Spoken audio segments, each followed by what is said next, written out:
고요한 새벽 산사의 종소리가 멀리서 울려옵니다. 그 소리는 우리 마음 깊은 곳까지 스며들어 무언가를 일깨웁니다. 거울 앞에 선 우리는 과연 누구를 보고 있는 걸까요? 눈에 보이는 모습일까요? 아니면 우리가 보고 싶어 하는 모습일까요? 오늘 우리는 부처님의 가르침을 통해 자기 자신과 마주하는 용기에 대해 이야기해 보려 합니다. 진실과 거짓 사이에서 우리는 어떤 선택을 하며 살아가고 있는지 함께 살펴보겠습니다. 자기 자신을 속이는 사람은 아무도 구원할 수 없다. 진실을 아는 것보다 진실을 받아들이는 것이 더 어렵다. 이는 부처님께서 제자들에게 전하신 깊은 가르침 중 하나입니다. 단순해 보이는 이 말씀 속에는 인간 존재의 가장 근본적인 딜레마가 담겨 있습니다. 우리는 모두 진실을 알고 싶어 합니다. 하지만 동시에 그 진실로부터 도망치고 싶어 하기도 합니다. 특히 그 진실이 우리 자신에 관한 것일 때는 더욱 그렇습니다. 부처님은 이러한 인간의 모순된 마음을 꿰뚫고 계셨습니다. 깨달음의 길은 외부에서 찾는 것이 아니라 자기 자신의 내면을 정직하게 들여다보는 것에서 시작된다고 말씀하셨습니다. 자기 기만은 때로는 보호막이 되어줍니다. 견디기 힘든 현실을 부드럽게 포장해주고 상처받기 쉬운 마음을 감싸주기도 합니다. 하지만 이런 보호막이 두꺼워질수록 우리는 진정한 자신으로부터 더욱 멀어져 갑니다. 부처님의 가르침에서 구원이란 외부의 누군가가 우리를 구해주는 것이 아닙니다. 그것은 자기 자신이 스스로를 해방시키는 것입니다. 하지만 자기 기만에 빠진 사람은 무엇으로부터 해방되어야 하는지조차 알지 못합니다. 우리는 하루에도 수없이 많은 거짓말을 합니다. 다른 사람에게 하는 거짓말보다 자기 자신에게 하는 거짓말이 훨씬 더 많습니다. 나는 괜찮다고 말하면서도 속으로는 무너져가고 있습니다. 시간이 없어서 못했다고 핑계를 대지만 사실은 용기가 없었거나 두려웠을 뿐입니다. 다음에 하면 된다고 미루면서도 그 다음이 언제인지는 스스로도 모릅니다. 직장에서 우리는 능력 있는 사람인 척합니다. 모르는 것도 아는 척하고 힘든 것도 괜찮은 척합니다. 집에서는 좋은 부모, 좋은 자녀인 척합니다. 때로는 진심으로 그렇게 되고 싶어서, 때로는 다른 모습을 보여주기가 두려워서입니다. 인간관계에서도 마찬가지입니다. 상대방을 진정으로 사랑한다고 생각하면서도 실제로는 그 사람을 통해 자신의 외로움을 달래려고 하는 것은 아닌지 모릅니다. 누군가를 돕는다고 하면서도 사실은 도움을 주는 자신의 모습에 취해 있는 것은 아닌지 모릅니다. 부처님은 이런 자기 기만의 뿌리가 무명에 있다고 말씀하셨습니다. 무명이란 어둠, 즉 진실을 보지 못하는 상태를 의미합니다. 우리가 진실을 보지 못하는 이유는 지적 능력이 부족해서가 아닙니다. 오히려 진실을 보는 것이 너무 아프기 때문입니다. 진실을 아는 것보다 진실을 받아들이는 것이 더 어렵다는 부처님의 말씀은 바로 이 지점을 가리킵니다. 우리는 대부분 자신의 문제가 무엇인지 알고 있습니다.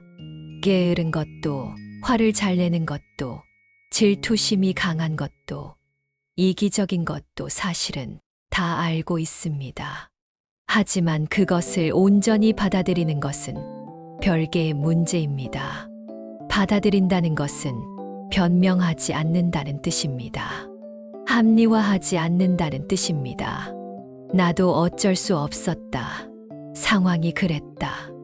원래 이런 성격이다.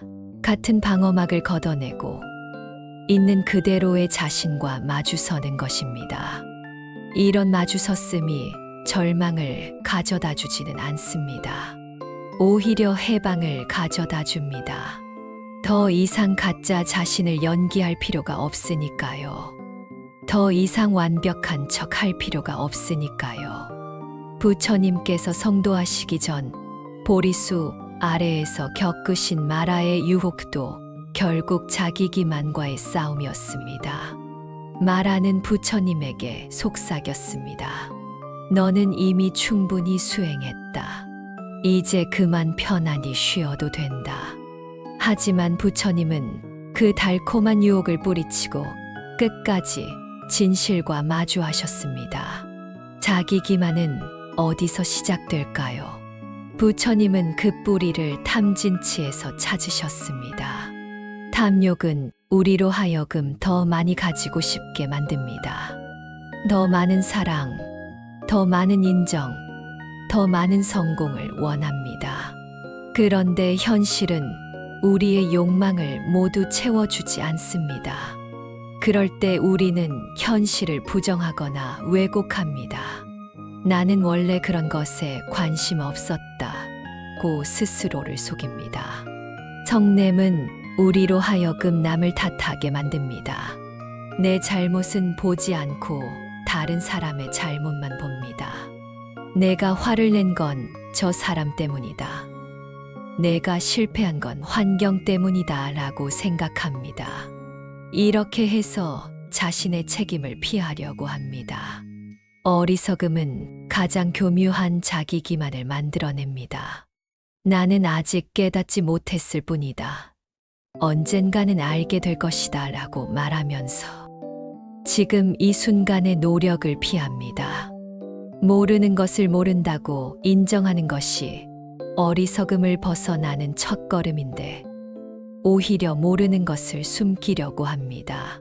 하지만 부처님은 이런 인간의 약함을 비난하지 않으셨습니다. 오히려 자비로운 마음으로 이해하셨습니다.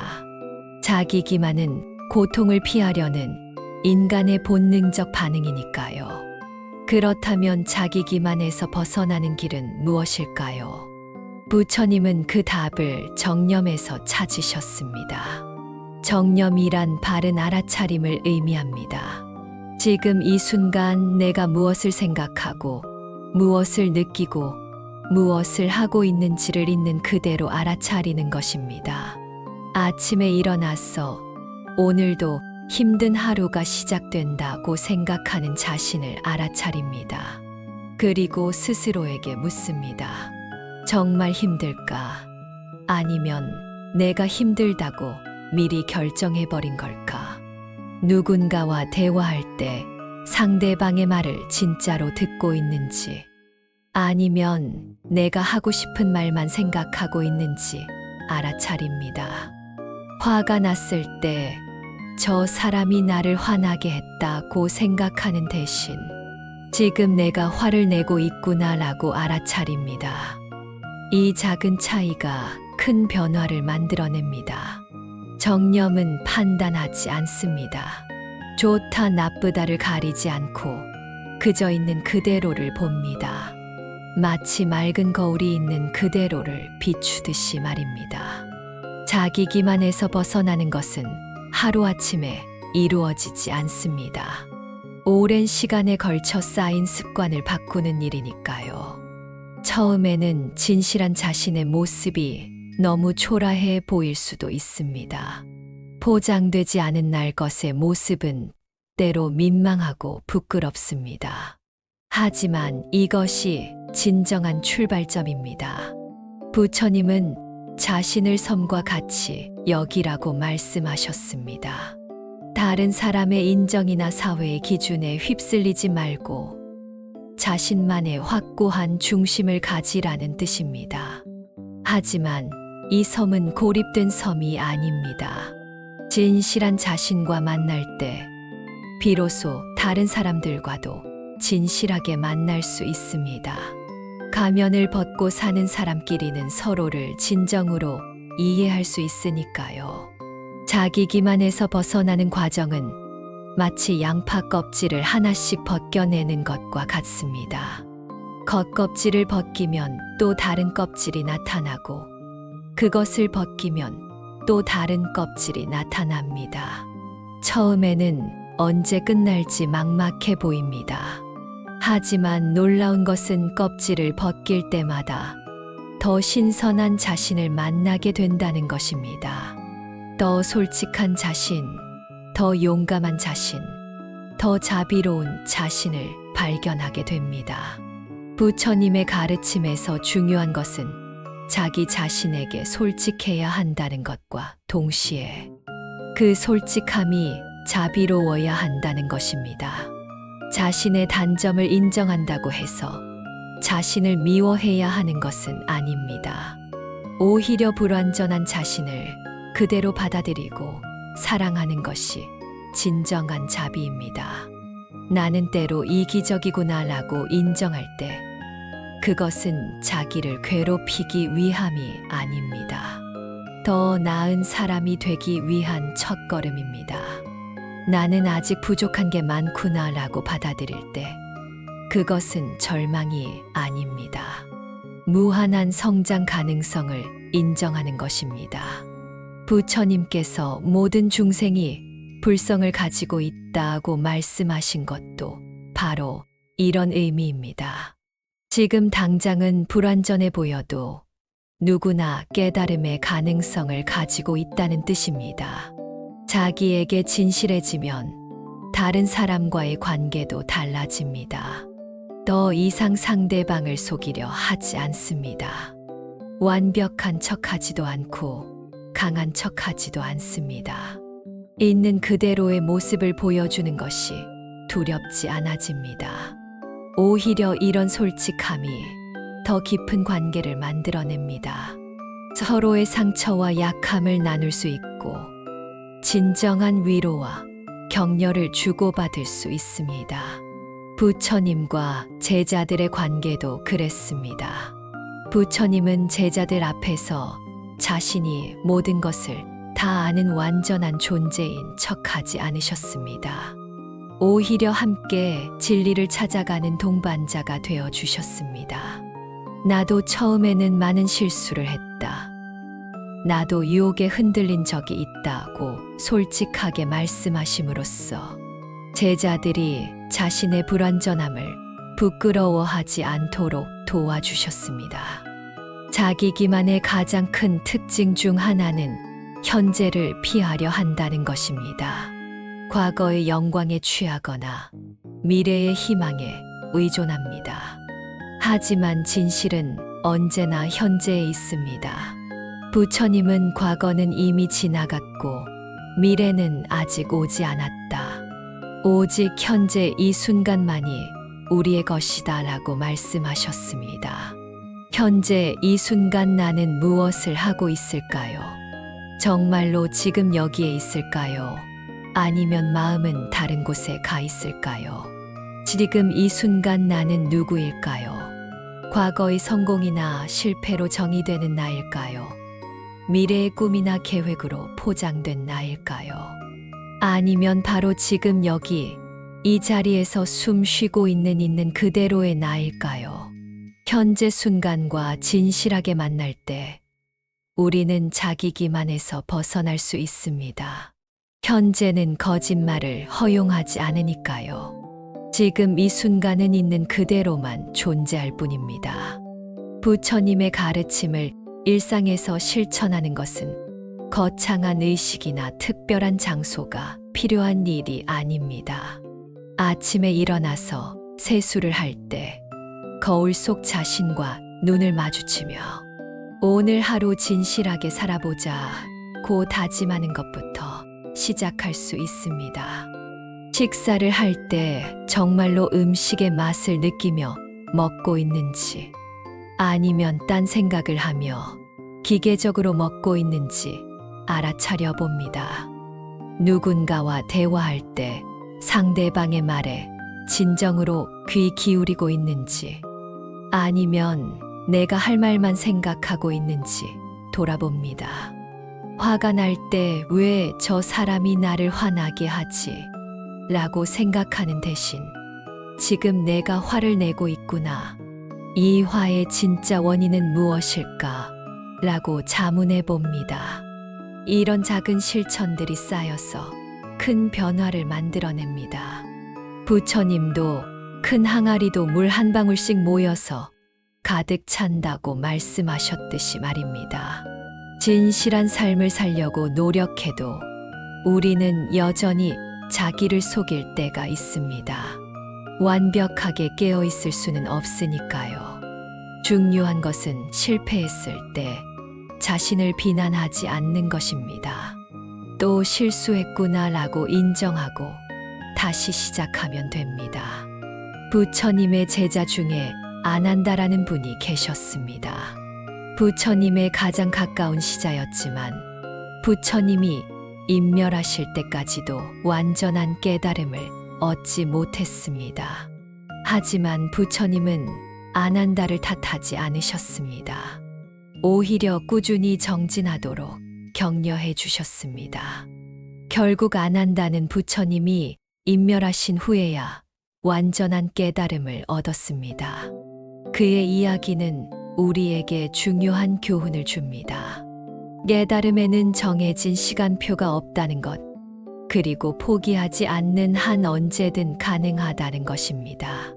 자기 기만에서 벗어나면 무엇이 달라질까요? 가장 큰 변화는 자유로워진다는 것입니다.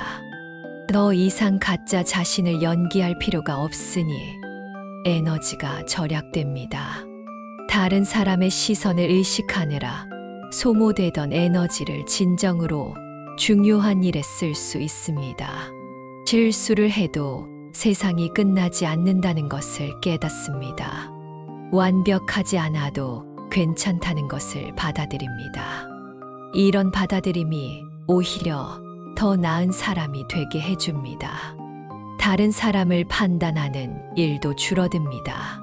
자신의 불완전함을 인정하면 다른 사람의 불완전함도 이해하게 되니까요. 부처님께서 모든 중생이 행복하기를 라고 말씀하실 수 있었던 것도 바로 이런 깊은 이해 때문이었습니다. 진실함과 자비로움 사이의 균형을 찾는 것이 중요합니다. 너무 냉정하게 자신을 분석하면 자기 학대가 될 수 있습니다. 반대로 너무 관대하면 다시 자기 기만에 빠질 수 있습니다. 부처님은 이를 현의 비유로 설명하셨습니다. 악기의 현이 너무 팽팽하면 끊어지고 너무 느슨하면 소리가 나지 않습니다. 적당한 긴장감을 유지해야 아름다운 음악을 만들 수 있습니다.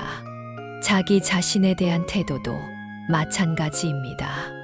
너무 엄격하지도 너무 관대하지도 않게 중도를 찾아가는 것이 중요합니다.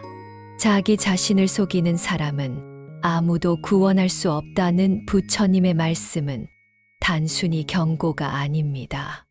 오히려 희망의 메시지입니다. 자기를 속이지 않으면 누구나 구원받을 수 있다는 뜻이니까요. 진실한 자기 자신과 만나면 누구나 자유로워질 수 있다는 뜻이니까요. 오늘 밤 잠자리에 들기 전에 조용히 자신에게 물어보세요. 오늘 하루 나는 얼마나 진실했을까? 비난하거나 후회하지 말고 그저 알아차리기만 하세요. 그리고 내일 아침 새로운 하루를 맞으며 다시 한번 다짐해 보세요. 오늘은 조금 더 진실하게 살아보자. 이 작은 실천이 쌓여서 언젠가는 완전히 자유로운 삶을 살게 될 것입니다.